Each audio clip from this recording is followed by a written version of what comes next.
আসসালামু আলাইকুম সবাইকে। আমাদের সম্মানিত কাস্টমার এবং যারা শিল্প উদ্যোক্তা আছেন তাদের জন্য আমরা একটা ভিডিও করছি। আমরা যখন কংক্রিট ব্লকের মেশিন নিয়ে কাজ করছি গত 8-10 বছর ধরে, তো মোটামুটি আমাদের এই বাংলাদেশে যতটুকু স্ট্যাটিস্টিক্স বলে যে 250 থেকে 300টার মতো কংক্রিট ব্লকের ফ্যাক্টরি আছে। এর ভিতরে আমরা Safeway family, Safeway group almost 80 থেকে 85টা প্রজেক্ট করেছি, যেটা মার্কেট শেয়ার 35 থেকে 40%-এর মতো আমাদের। আমরা তো সবসময় এক্সপোর্ট ওরিয়েন্টেড ইন্ডাস্ট্রিতে কাজ করার অভিজ্ঞতা থেকে দেখেছি যে এই ধরনের ইন্ডাস্ট্রিতে সবসময় 10-15-20 বছরের প্ল্যান নিয়ে কাজ করতে হয়। তো যখন বিলো স্ট্যান্ডার্ড বা স্ট্যান্ডার্ড মেশিন দিয়ে এই ধরনের কংক্রিট ব্লকের প্রজেক্টগুলো হচ্ছে গত 5-7-10 বছরে, দেখলাম যে এই প্রজেক্টগুলো কিছুদিন পরে যে মেশিন নষ্ট হয়, এই সমস্যা, ভাইব্রেশন টেবিলের সমস্যা, সিলিন্ডার নষ্ট হয়ে যায়। আমাদেরও এখন বড় বড় ক্লায়েন্ট আসতেছে, বড় বড় গ্রুপ অফ কোম্পানি, জায়ান্ট কোম্পানিগুলো আসতেছে। তো তাদের জন্য হোক বা আমাদের ইন্ডাস্ট্রি ডেভেলপমেন্টের জন্য ইউরোপিয়ান স্ট্যান্ডার্ড কিছু করতে হবে। সো দেন গত 5 বছর ধরে আমরা রিসার্চ করে ইউরোপিয়ান স্ট্যান্ডার্ড এই মেশিনগুলো আমরা ডেভেলপ করেছি। এরকম প্রথমে 2টো মডেল ডেভেলপ করেছি, পরে 3টা। আচ্ছা, এই মুহূর্তে যে মেশিনটা আমরা দেখাচ্ছি এটা হলো আমাদের STL 9000G, এবং এরই পাশাপাশি আরেকটা মডেল আছে, এটা হলো STL 10000G। এটা আমরা চায়নার ফুজিয়ান প্রভিন্স থেকে বানিয়ে নিয়ে আসি SL মেশিনারিজ, যেটা 32 বছরের অভিজ্ঞতা সম্পন্ন একটা কোম্পানি। আমাদের সাধারণ স্ট্যান্ডার্ড বা বিলো স্ট্যান্ডার্ড মেশিনের থেকে ইউরোপিয়ান বা আমেরিকান স্ট্যান্ডার্ড মেশিনের সবচেয়ে গুরুত্বপূর্ণ যে ফিচার্সের যে পার্থক্যটা, সেটা হলো এর স্ট্রাকচার। আমরা দেখেছি বাংলাদেশে সচরাচর যে মেশিনগুলো কম দামে ইম্পোর্ট করা হয়, যারা অনেকেই সেল করে, তাদের আমি দেখেছি যে মেটালের স্ট্রেংথটা বা মেটালের যে একটা হাই কনফিগারেশন থাকে, ট্রিটমেন্টটা এটা তেমন থাকে না। কিছুটা কাঁচা মেটাল কিছুদিন চলার পরে কিছু ভেঙে যায়, ইজি ড্রিল করা যায়, এই ইস্যুসগুলো দাঁড়ায়। এবং ওই মেশিনগুলো হলো একটা গতানুগতিক সাইজের, যেগুলো দেখতে কিছুটা ছোট, যাদের পারফরমেন্সও কম, নয়েজ বেশি হয়।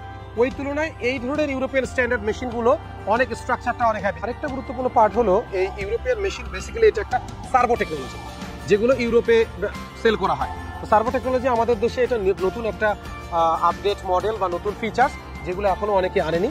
তো আমরা এই সার্ভো টেকনোলজি আনার পিছনে কারণ হলো গতানুগতিক মোটর বা যে ভাইব্রেশন টেবিল দিয়ে যে প্রোডাকশন করা হয়, এর থেকে সার্ভো টেকনোলজিতে ইফিশিয়েন্টলি কাজ করা যায়, 20%-এরও বেশি ইফিশিয়েন্ট কাজ করা যায়, এবং সার্ভো টেকনোলজিতে বিদ্যুতের খরচটা কম লাগে, এবং এই মেশিনের ডিউরেবিলিটি, সাস্টেনেবিলিটি অনেক বেশি।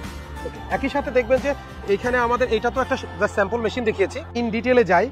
অন্যান্য যে নর্মাল স্ট্যান্ডার্ড মেশিন, তার তুলনায় এর ভাইব্রেশন টেবিলটা একেবারে একটা হ্যাভি স্ট্রাকচারের উপরে বসানো আছে, এবং এখানে অনেকগুলো লেয়ার দেওয়া আছে, যাতে করে ভাইব্রেশনটা কোনোভাবেই বডি স্ট্রাকচারে বা ফ্লোরে গিয়ে হিট না করে। এই ভাইব্রেশনটা গাড়ির সকেট জাম্পারের মতো অবজার্ভ করে। যেটা প্রথমেই বলছিলাম যে স্ট্রাকচারগত ডিফারেন্স, স্ট্রাকচারটাই দেখবেন এটা লং হাইট, অনেক হ্যাভি। যদিও আমরা এখানে অনেকগুলো পার্টস আনে নাই, যেহেতু এক্সিবিশন, এখানে ডাবল সিলিন্ডার দেওয়া আছে, এবং এই মোল্ডটাকে আপডেট করার জন্য আরো 2টা সাপোর্টিং আর্ম দেওয়া আছে। আমি যদি আরেকটু বলি, আমাদের রেগুলার মেশিনগুলোতে মোল্ডের ওজনগুলো সম্ভবত 400 থেকে 600 কেজি, সর্বোচ্চ হলে 800 কেজি। আমাদের এই ধরনের ইউরোপিয়ান স্ট্যান্ডার্ড মেশিনের মোল্ডের ওজন হলো 2000 কেজি। পিছনের দিকে যদি তাকায় দেখি, এই মেশিনে যতগুলো মোটর আছে, সার্ভো টেকনোলজি মোটরের বাইরে যেগুলো সাপোর্টিং মোটর, এগুলো সবগুলো আমরা সিমেন্সের মোটর দিচ্ছি, এবং গিয়ার বক্স যেগুলো দেখতেছেন সবগুলো এগুলো A ক্লাস, যেগুলো 2 বছর করে গ্যারান্টি ওয়ারেন্টি আছে। পিছন থেকে যে ম্যাটেরিয়াল ফিডিং দেয় এবং প্যালেট লোড করে, সচরাচর সিম্পল মেশিনে হলো একটা সিলিন্ডার দিয়ে দেয়, এই মেশিনের জন্য হ্যাভি আর্ম দেওয়া আছে। 2 পাশে 8টা এয়ারব্যাগ সিস্টেম দেওয়া আছে, যেই এয়ারব্যাগ সিস্টেমটা হলো আমাদের এখন বিভিন্ন রকম গাড়িতে বা বিভিন্ন জায়গায় দেওয়া হয়। অ্যাজ এ রেজাল্ট, যখন এটা হাইড্রোলিক প্রেস করে তখন নয়েজটা কমে আসে এবং ভাইব্রেশনটা অ্যাকুরেট হয়। আরেকটা কম্পারিজন দেখাই, আমাদের সচরাচর যেগুলো রেগুলার QT সিরিজের মেশিন, সেগুলোতে হাইড্রোলিক ট্যাঙ্কিতে দেখা যায় 300 থেকে 350 বা 400 লিটারের হাইড্রোলিক অয়েল লাগে, যেগুলোর হাইড্রোলিক ট্যাঙ্কিগুলোকে হচ্ছে একটা এক্সটার্নাল মোটর দিয়ে কুল করা লাগে। আর আমাদের এই ইউরোপিয়ান স্ট্যান্ডার্ড G সিরিজের মেশিনে আমরা এটা 1000 লিটারের একটা হাইড্রোলিক ট্যাঙ্কি দিয়েছি। সাধারণ মেশিনগুলোতে 15 থেকে 20-22 কিলোওয়াটের মোটর ব্যবহার করা হয়, এখানে সিমেন্সের 30 কিলোওয়াটের মোটর, ইটস অলমোস্ট ডাবল। এখানে যে হাইড্রোলিক পাম্পগুলো ব্যবহার করা হয়েছে, হাইড্রোলিক ইকুইপমেন্ট সবগুলো জাপানের, ইউকেন ব্র্যান্ডের সবগুলো। আরেকটা ব্যাপার হলো, পিছনের দিকে দেখাতে হবে, এই হাইড্রোলিক চেম্বারটাকে, হাইড্রোলিক অয়েলগুলোকে কুল করার জন্য এখানে একটা এয়ার কন্ডিশন দেওয়া আছে বিল্ডিং। সো এগুলো ছিল মোটা দাগে ফিচার্স। আমরা এরপরে আরও কিছু ভিডিও বানাবো আমাদের দর্শকদের জন্য, আমাদের কাস্টমারদের জন্য। সবাইকে থ্যাংক ইউ।